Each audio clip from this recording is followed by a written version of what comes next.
Stockport Citadel. It's been one of those eventful mornings. It's been one of those eventful weekends, hasn't it, really? I'm sure we're all aware of the news that's come out about we have masks in shops and on trains. Doesn't say specifically about places of worship, but as I occasionally mention, please remember, hands, place, space. If you feel more comfortable wearing a mask as you are gathered, then please do so, particularly when we're sick. And as we're keeping the fans on as well, for the heating to keep you a little warmer. If you feel more comfortable, please wear a mask. Space, please be respectful of each other's wishes when it comes to space. And people do back away from you, they're not just being awkward, they're just making themselves more comfortable. So that's the safety announcements, the obligations. But we're here to worship, and we're here to give thanks. And the technology's not really cooperated with us this morning, and it hasn't for the rest of the week. So we are going to be having technology for songs and libraries, etc. We'll just have to be a little bit patient, and it might not work quite as well as what we're expecting it to do. We're going to start then with a well-known song that you will all be able to enjoy and sing with. All hail the power of Jesus' name, let angels prostrate fall, with forth the royal diadem, and crown him Lord of all.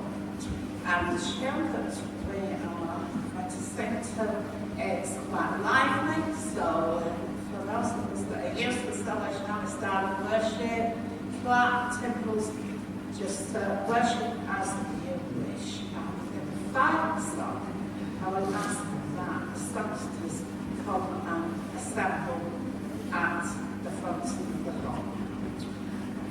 So, John is ready.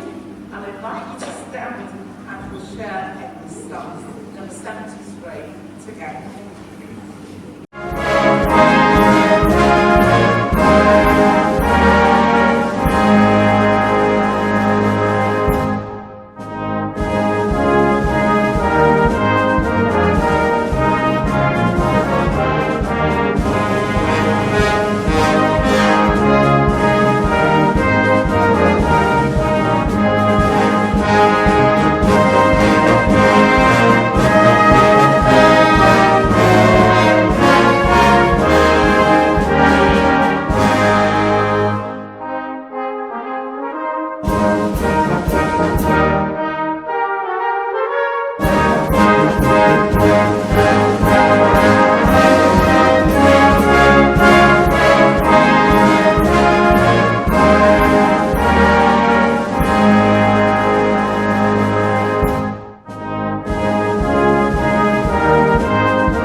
share with us and start as well.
Some as we watch, I'm sure that there's familiar words. It would have been familiar words to Irvin, to Edna, and to Teresa. In whom I trust. And thinking around that a little later in the meeting, trust, faith, hope. Salvation Army meeting, gathering, whether it's practices leave, we always include two elements because we are Salvation Army, we are the church. And one of those elements we're going to share now, and that is prayer.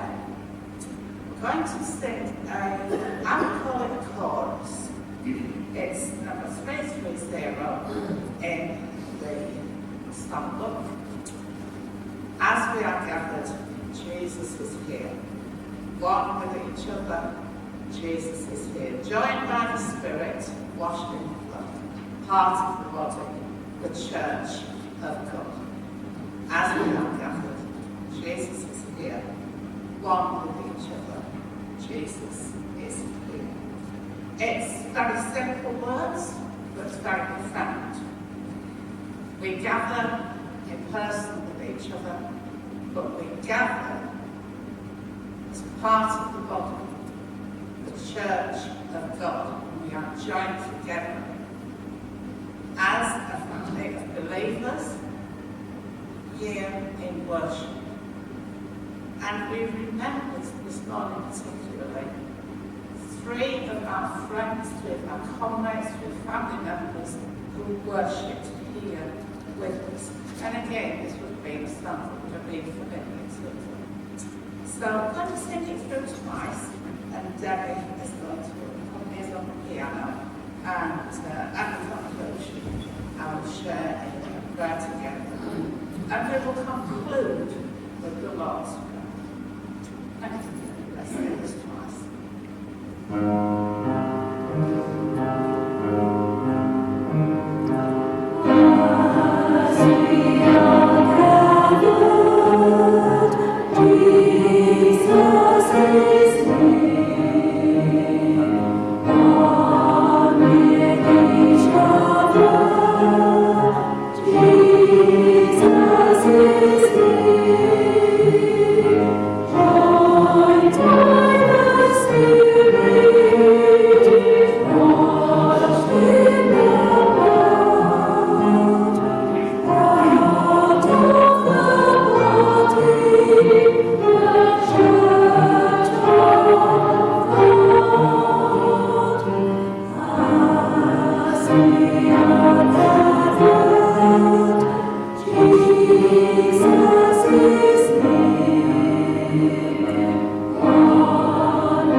Let us pray. Dear Lord, we come before you this morning with hearts full of gratitude. Lord, we're so thankful that we just have the opportunity of worshipping in freedom. We thank you for the opportunity that we have of joining together to meet in worship with friends. But Lord, our worship is more than just a gathering, a social gathering. It's a time when we can come and acknowledge you as Lord and Saviour. But Lord, this morning, we particularly are wanting to think about 3 of our former comrades, soldiers, friends, 3 people who diligently worshipped here, and gave service to you, Lord, through Stockport Citadel. So, Lord, just be with us this morning, and we just ask that as we look back and reflect and we remember, God, it will be more than just a time of remembrance and reflection. It will be a time when we can actually meet with you, when we can listen to the words that you want us to hear. Lord, we come here to worship you. That is the real reason for our gathering this morning. But Lord, we want to give you praise. We want to give you thanks. We want to give you the honour that is due to you, because Lord, you are the King of Kings, the Lord of Lords. And Lord, you are our loving Heavenly Father. And Lord, as we remember Irving, we remember Edmund, we remember Rita, Lord, we know that they knew you as a loving Heavenly Father. They worshipped you here in this building.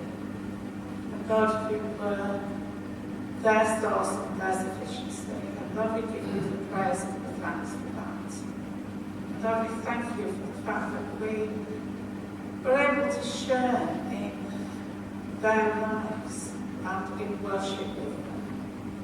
So Lord, just now as we just carry on in worship, Lord, help us to remember that worship is always all about you. We are gathered here to worship you. So Lord, pray that everything we say, everything we do, everything that we may think will be to your honor. So Lord, bless us at this time we share together. In your name we ask this. Amen. And the Lord's Prayer together.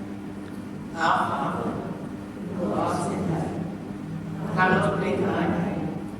Thy kingdom come, thy will be done, on earth as it is in heaven. Give us this day our daily bread, and forgive us our trespasses, as we forgive those who trespass against us.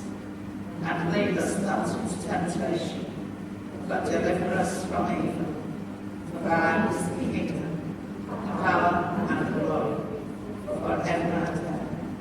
Amen.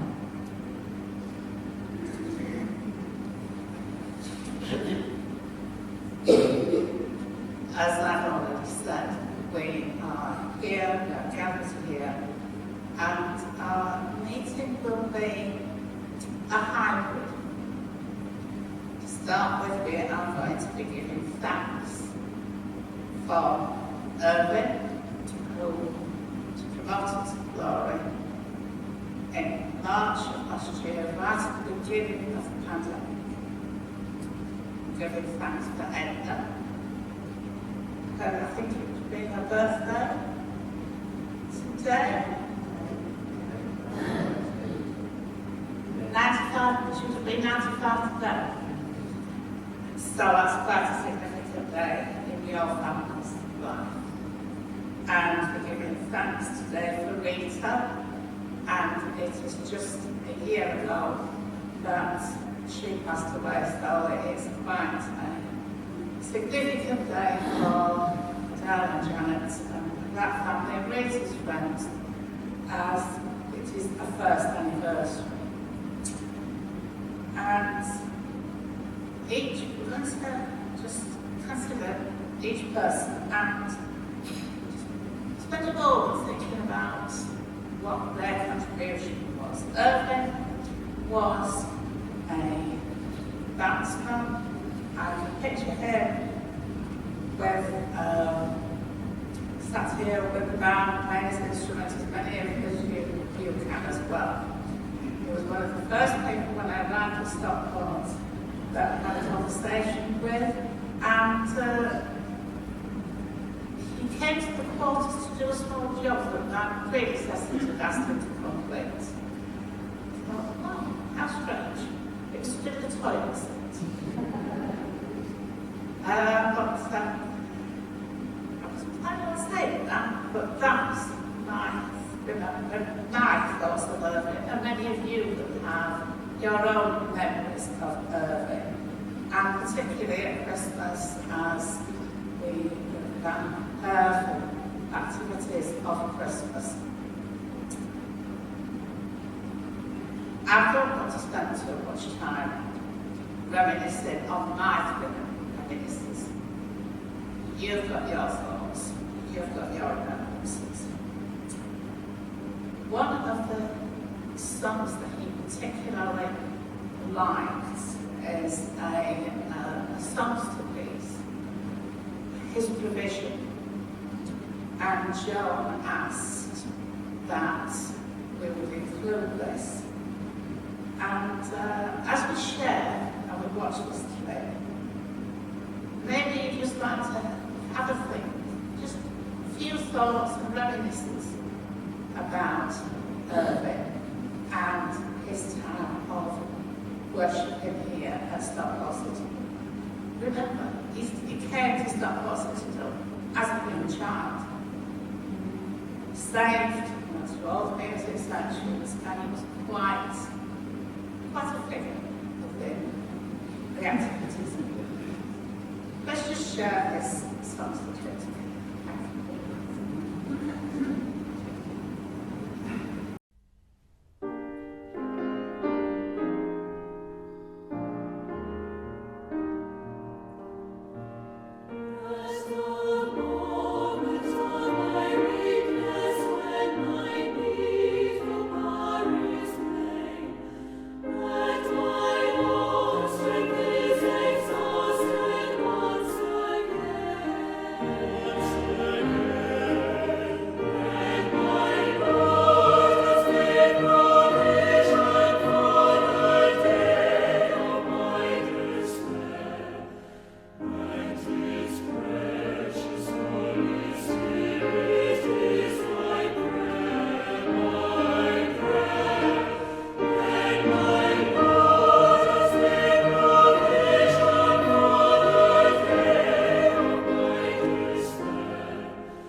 nothing can rob God's servant of the peace that he bequeaths. Today, it might seem it's just internal, but God gives peace. Irving was aware of that, and it's a beautiful song that we've sung, that we've heard sung, as we've reflected on him, his service, his life, his commitment to God. But Edna, she never attended building in the short time that I was her corps officer here.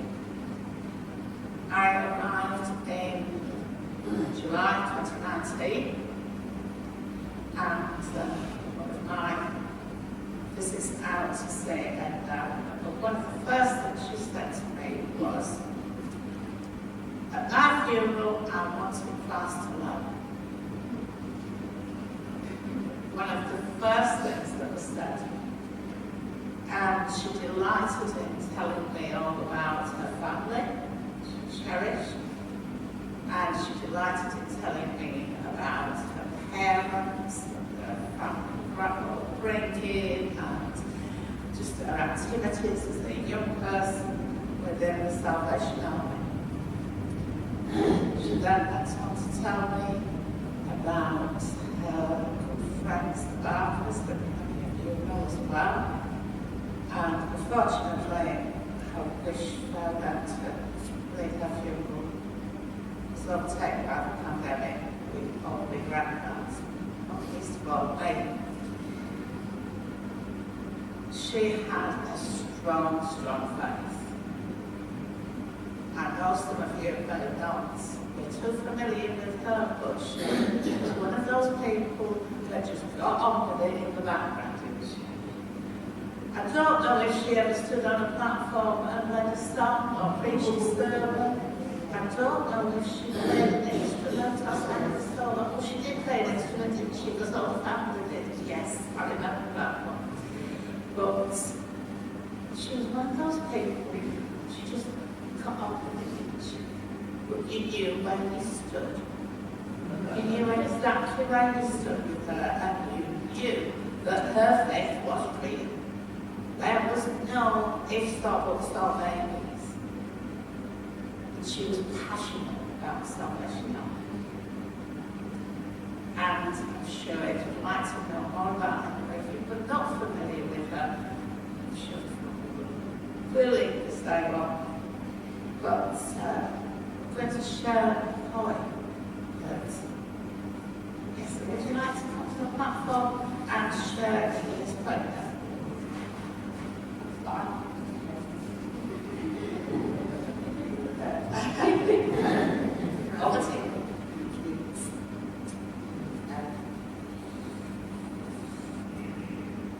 Mrs. Poynton, Edna, our Auntie Edna.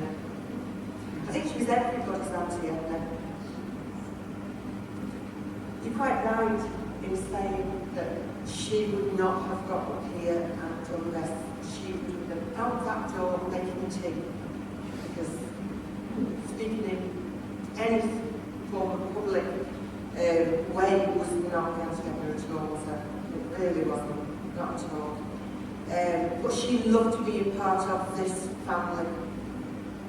We know she loved to be a part of our family. And she will always be part of our family. So I have brought along a little poem that we all would like to share with you. And it's called A Broken Chain. We little knew the day that God was going to call your name. In life we loved you dearly, and in death we do the same. It broke our hearts to lose you, but you didn't go alone. The part of us went with you the day God called you home. You left us peaceful memories. Your love is still our guide. And though we cannot see you, you are always at our side. Our family chain is broken, and nothing seems the same. And as God calls us one by one, the chain will link again. God bless.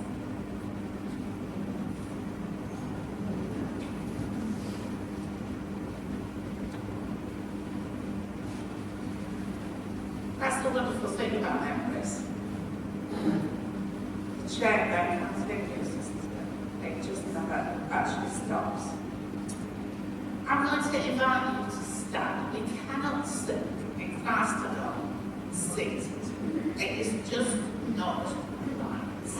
And I'm sure that wherever Rebecca hear us, she's singing in the heavenly choir, in Christ alone, my hope is found. He is my life, my strength, my song. We're to invite you to stand and please be patient as the technology kicks in and we sing together in Christ alone.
was a testimony in itself.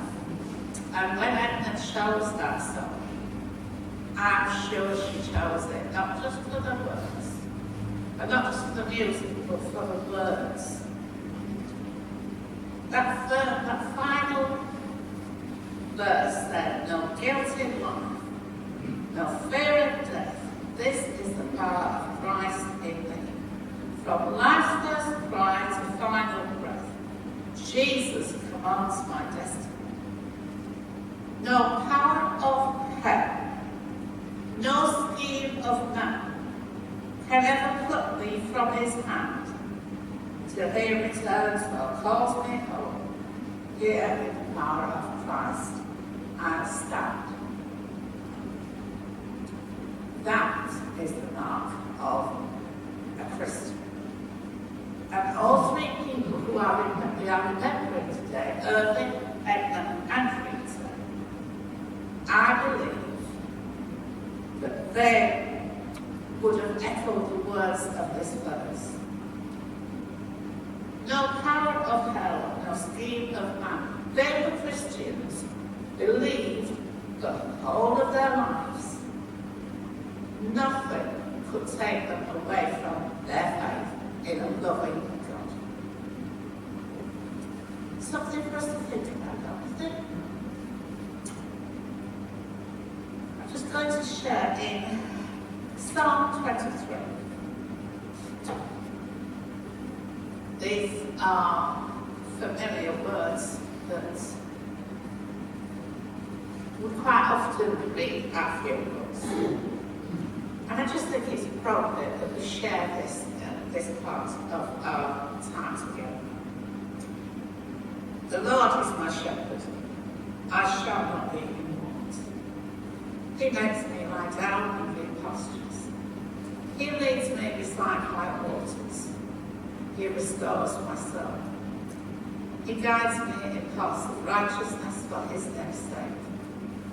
Even though I walk through the valley of the shadow of death, I will fear no evil. For you are with me, your rod and your staff, they comfort me.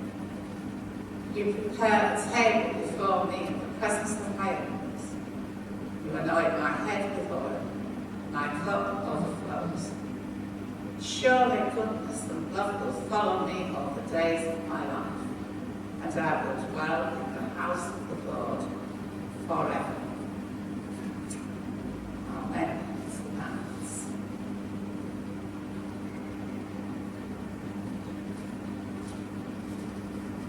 One thing that I became very aware of with Rita was her sense of fun, her sense of life, her enjoyment of music, and very talkative, but she'd always have a chat with me. And it doesn't seem a year ago that we said goodbye to Rita. And lots happened in this last year. But I wasn't surprised at all when I said to her, now that would you like me to include the people?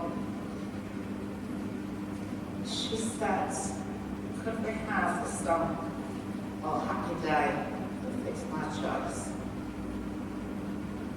It's live, and thinking about it, that just encapsulates Rita, doesn't it? She loved her music. She loved musical theatre. She loved entertainment. She's black quiet like that. They've got to come here and lead worship, I'm sure of that, but she has such a sense of fun. And this song, I think, really just, is a good reminder. The Salvation Army is when someone is promoted to glory, we have a Thanksgiving service, we have a funeral. We don't want it to be a morbid affair, we want it to be a reverential affair, but not morbid. better. They've been promoted to glory. So let's celebrate. Let's celebrate their lives. I must mention, though, the teddy bear. This is made from Rita's t-shirts. That's why that's there. We cannot sing this song seated. We cannot sing, or Happy Day That Fits My Choice seated. It is just not right. And if ladies, if you've got timbrels, I'm sure Adele, would you like to see the timbrels play? Yes? Janet? Yes? Would you like to see the timbrels play?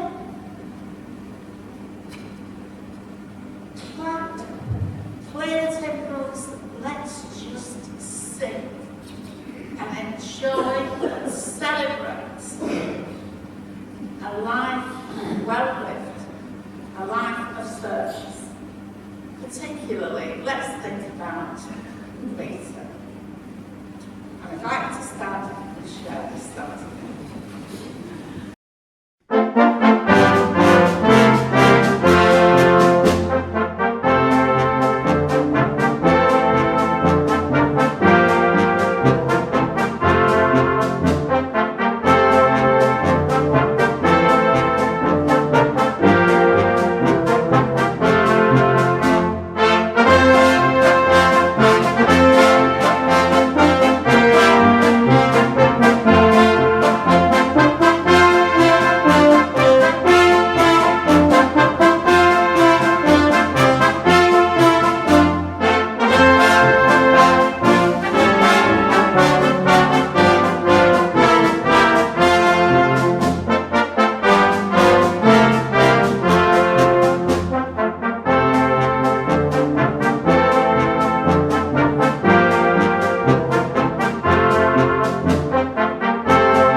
Thank you. Let's take this things. It's good to remember, isn't it? But now, we're going to move on in our worship together. And as part of our worship, I'm going to invite you to give in the offering and the announcements. And after that, after the offering announcements, we will then be moving into looking at the season of Advent for a few moments, because this is the first day in Advent.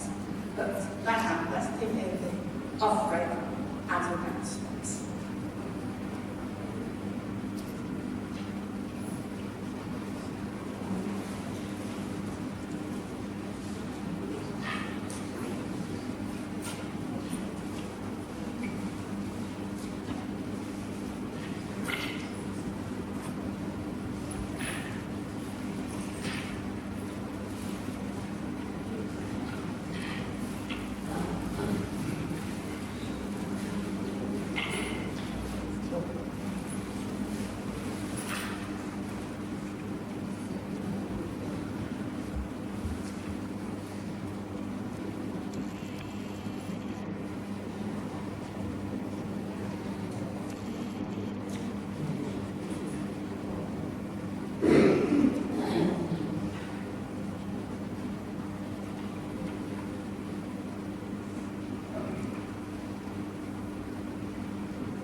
Barbara. Well, just as I'm looking at these candles, it reminds me of just how much you give us.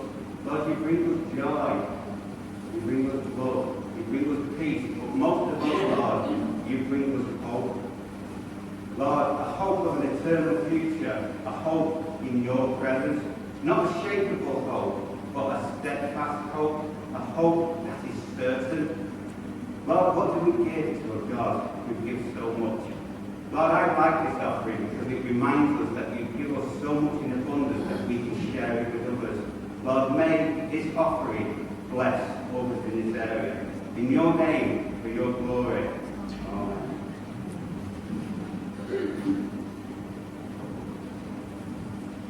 Thank you, Mike.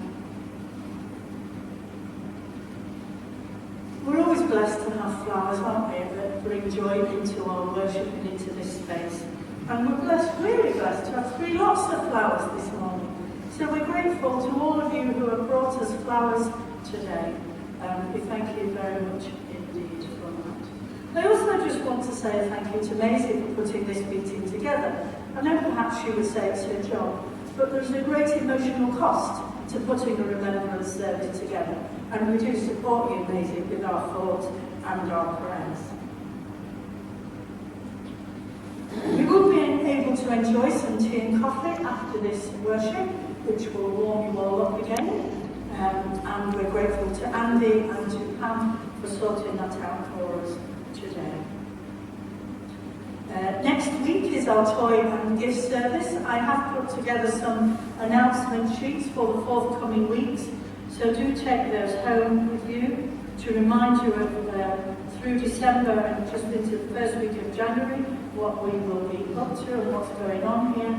But next week is our toy and gift service, our usual time of gathering at 10:30.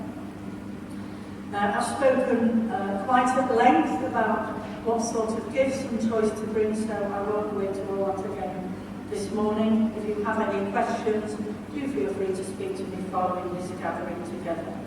And if at all you can help with putting together the gift bags and the toys and the food parcels, that will happen week beginning the 6th of December. If you can give a couple of hours to that during that week, please speak to Janet after this meeting. We will be very glad of your help. And just to remind Solstice that we will be rehearsing straight following this meeting, so if you can just sit in here at the front there, we'll be very grateful. Thank you very much.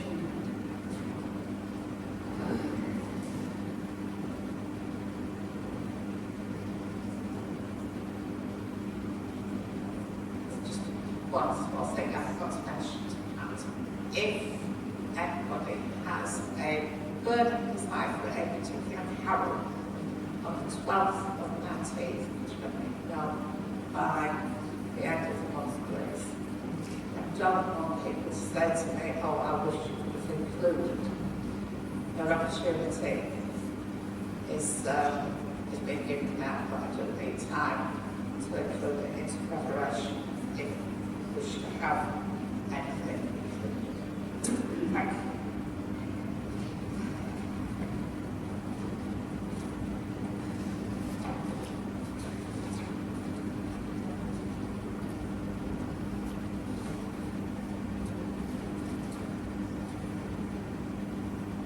It is the first Sunday in Advent, and thank you to Peter for lighting the first candle as I requested. For me, that means we're into the Christmas period. We're now starting looking towards Christmas and Advent. Advent in the church is the time, the 4 weeks leading up to Christmas Day. And I'm just going to share with you a few words of scripture that fit in with our thinking for today. The candles, as Mike has already said, are faith and hope, which we're looking at today. And then there's peace, there's love, there's joy. So there for the subsequent weeks. But today we're looking at considering hope and faith.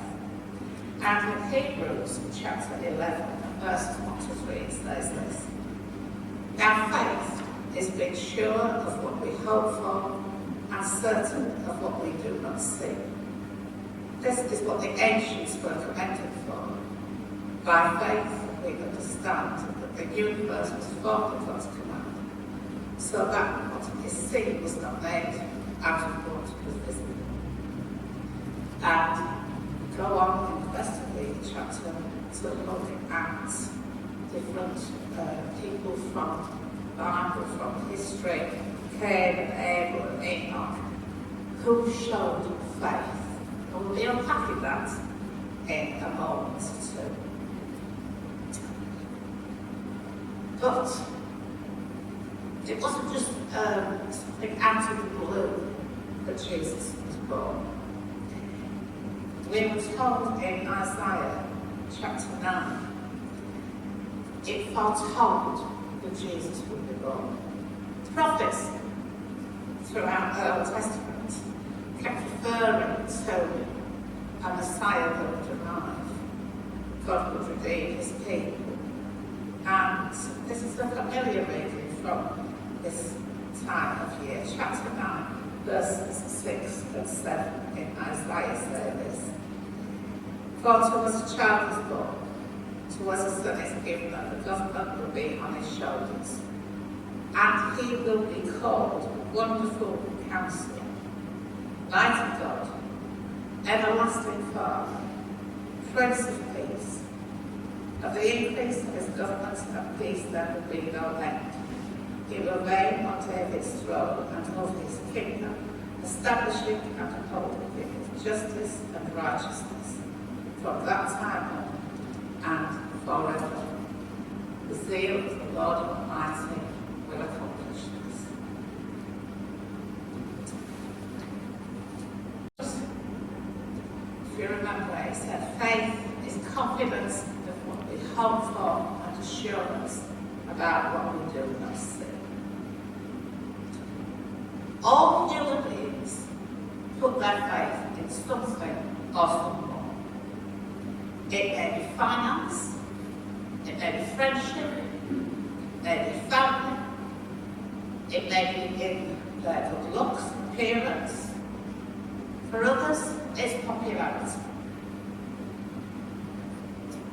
Everybody puts faith in something. Think about it, when we switch our light switch on, we put faith that it will work. We get in our cars, we have faith that it is well serviced, that the mechanics that look after it have done their job properly. But in a biblical sense, it's not a trust in what we can touch or feel. It's a guarantee that the Lord is present. The future is being sure of what we hope for, certain of what we do not see. Genuine faith changes our whole perspective on life. The reality of spiritual and eternal worlds makes no limits of our current mountains. Faith is the foundation of a positive attitude towards the future. It can't be experienced just as yet, but it remains a matter of hope. Faith is not just something in believing that it might happen, and it's not based on our abilities or the probability of something happening. Faith is living as if it's already been granted. So what is a living faith? In Genesis chapter 4, right at the beginning of the Bible, we are told that Cain and Abel, two brothers, were to bring an offering to God. Cain was a farmer. He brought fruits from the soil. And Abel was a shepherd, So he brought an animal sacrifice. God looked upon Abel's sacrifice faithfully, the one that was the animal sacrifice. He didn't look on Cain's faithfully at all. Why did God choose one over the other? It wasn't the fact that one was an animal one and one was a vegetable and plant sacrifice. It was the way that the sacrifice was given. Abel's sacrifice was acceptable because it was an outward expression of a devoted and obedient heart. Without faith, it's impossible to please God. For until we really trust in Him, one's unknown future to be, known God of Israel, you cannot live in faith. You can only live in faith if you totally surrender your life, thoughts to Him. But faith is not just I believe, it's not just a set of words. Faith has to have action. And if you think about Noah, he was told to build an ark, to build a boat, miles away from the sea. In the middle of a town, he was told to construct a huge boat, a huge ship. He was given all the directions, the sizes, and told what to do. He was ridiculed. It was stupid what he was asked to do. In human terms, it was stupid. But he believed, and he acted on his belief. He knew if God had asked him to do something, he needed to obey. And Noah obeyed God, not because he was timid or fearful of God, but he obeyed because he just knew it was the right thing to do. A little later on in the Old Testament, we come to Abraham. He was promised that he would have a whole sea of descendants. He was old, his wife was old, and it just didn't look as if it was going to be possible at all. He had two obstacles to overcome. One, he didn't have a secure home land to stay in, let alone a home. He was nomadic. But he believed that God would fulfill his promises. As I say, he was old, he was told that he would be the father of a whole nation. It just didn't seem possible, even probable.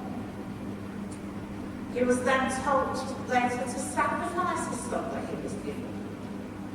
And he was willing to go for it. He continually acted in faith. So faith is confidence in what we hope for and assurance about what we do must see. Faith has got to be a living thing. It has to be a verb. It needs to be an activity.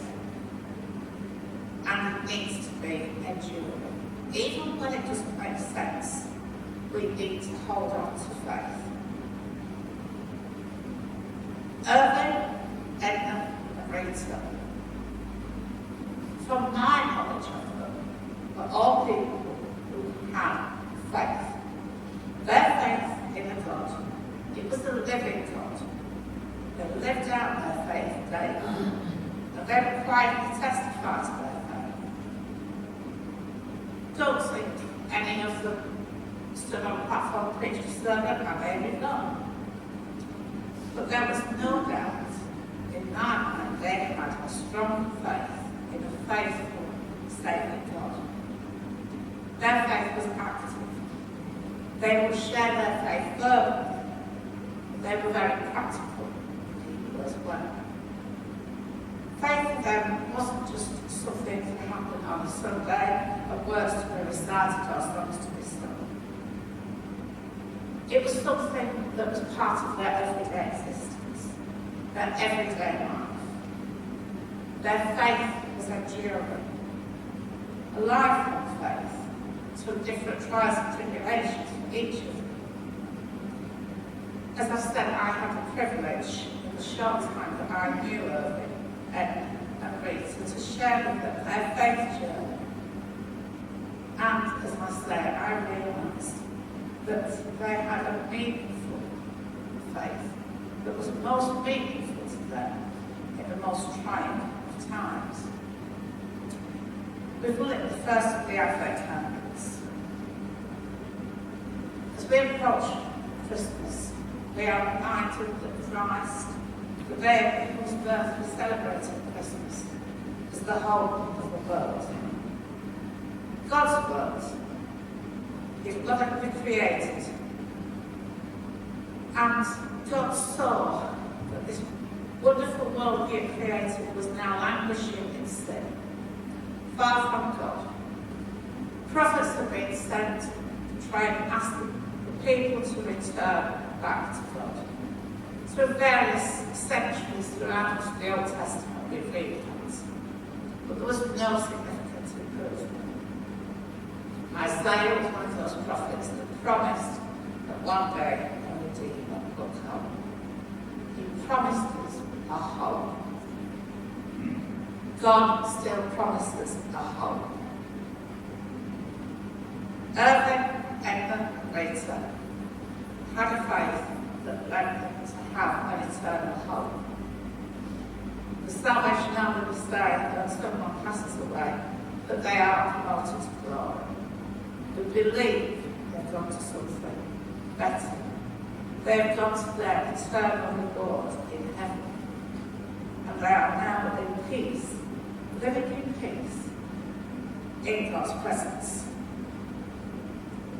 It's not the end of the journey for them, and it doesn't have to be the end of the journey for us. If we accept the faith that they embraced, and we believe in a risen, saving Lord, that started off as the baby that we see in the nature of Christmas. If we believe in this baby, and the risen Lord that he grew up to be, we will one day join them in God's presence in the place we call heaven. The thing is, the choice is ours.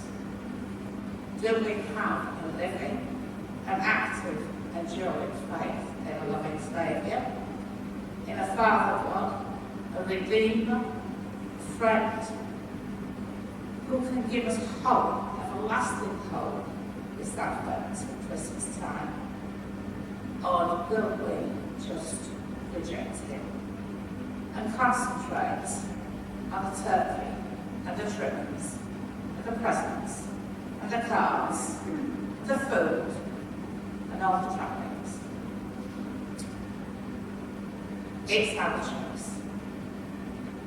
What are we going to do this Christmas?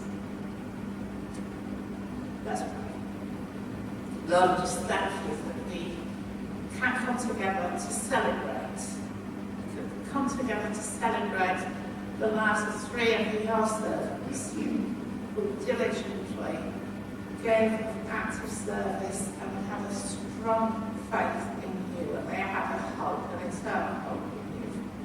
And Lord, just pray that at this Christmas time we will spend some time considering what the real meaning of Christmas and what it means for us. Lord, it is only us that can make this choice, if we accept you or reject you. But we know that you are the hope of the world. We know that you can bring peace, that you can bring love, and you can bring joy.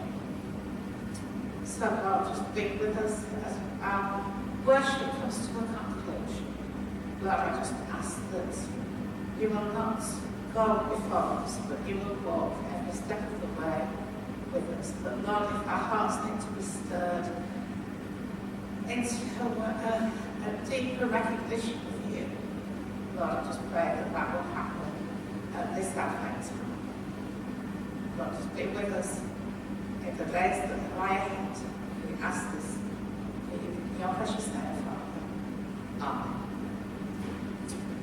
To conclude our worship, we are going to share in a final song together. It's sung on 133 in Stockport. Wonderful Counsellor. And I invite you to stand and as Janet prepares technology. This will be our closing song before we have the benediction together. Wonderful Counsellor, mighty God of conquerors, everlasting Father, Prince who rules in peace. They'd like to stand. Thank you.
The Lord bless thee and keep thee. The Lord make his face shine upon thee and be gracious unto thee. The Lord lift up his countenance upon thee and give thee peace. Amen.